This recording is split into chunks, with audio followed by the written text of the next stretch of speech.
How's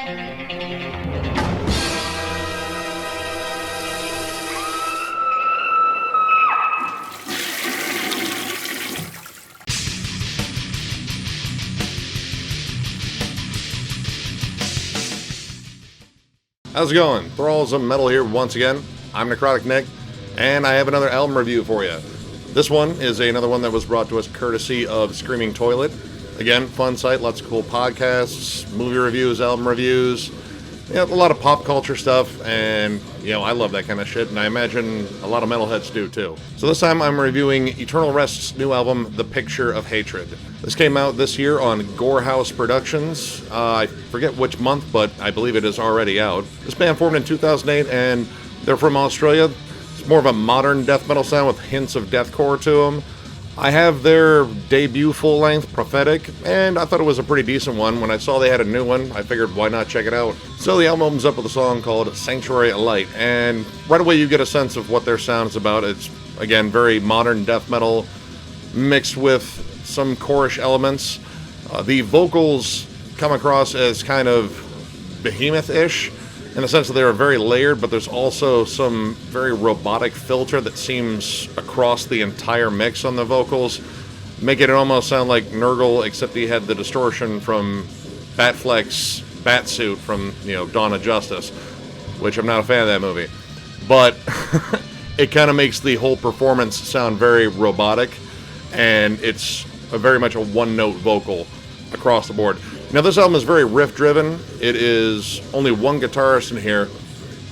Unfortunately, one of the issues I had with this is, well, there are plenty of good meaty riffs on this, especially this opening track. I thought it was pretty good. It gets a little dull in parts, especially since they don't add a lot of lead melodies on top of it. There's not a lot of doubling of these guitars, at least in terms of adding lead melodies or like a harmony in there. It's very straight to the point, just a straight chuggy riff, which makes it kind of sound like, again, Behemoth, but you mixing it with a band like Hatesphere, who's very riffy, but they also do a lot of dynamic stuff, and that's kind of missing on this. The second track, This All Will End in Violence, sounded a lot like the first track, which had a really good syncopated chug over a blast beat, but this one also did the same thing, except it felt maybe a little bit more sped up, and nothing on the song really stood out to me, unfortunately. It just kind of felt like a collection of riffs, a nice breakdown in there that I thought was pretty catchy, but for the most part, it was just kind of there, and that's kind of a terrible thing on your second track.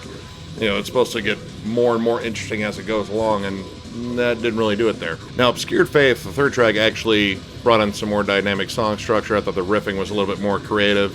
This one actually had some notes of Black Dahlia Murder in there, especially there's a part in there that reminded me a lot of parts from What a Horrible Night to Have Occurred. And unfortunately, the next three songs really didn't grab me very much at all. And I kind of ended up comparing them to other bands that just have one guitarist, but they do a lot more with it, namely one from Australia, or rather Tasmania, Psychroptic.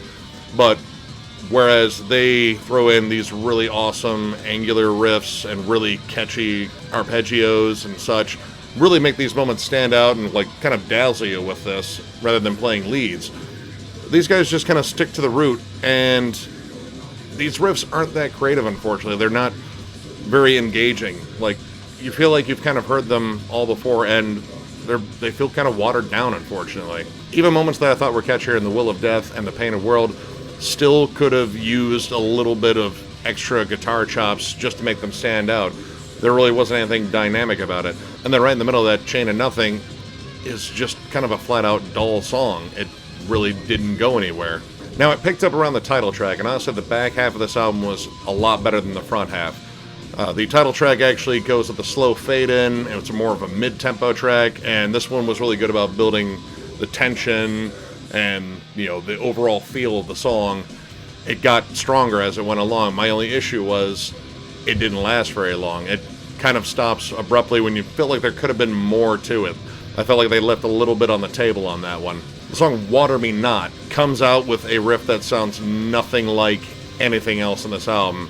It's almost kind of sludgy. It reminds me more of Mastodon, maybe mixed with Meshuggah. The cool thing about this song is it starts off with the drums isolated in this nice thrashy beat, and then boom, here comes this riff that, again, sounds nothing like anything else in the album. So it kind of lures you in and then hits you with this nice little surprise. And I really needed that moment in this because I was kind of losing it on this album a bit. Now, it does go back to its main wheelhouse in the song with the more chuggy riffs that you hear before, but they don't sound as dull. They sound actually kind of fresh in this because the rest of the song was very different.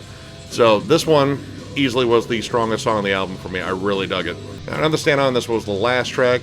The last track actually brought in some melodic death metal elements as well as some blackened death metal elements. The stuff in there that remind me of like Belphegor, but then you also had stuff in there that was very In Flames, Dark Tranquility sort of stuff, except without the keyboards. This one actually came off as fresh and interesting as well, but I kept asking myself, why throw these more dynamic tracks towards the end of the album when you could have kind of thrown them in a little bit earlier to really hook the listener?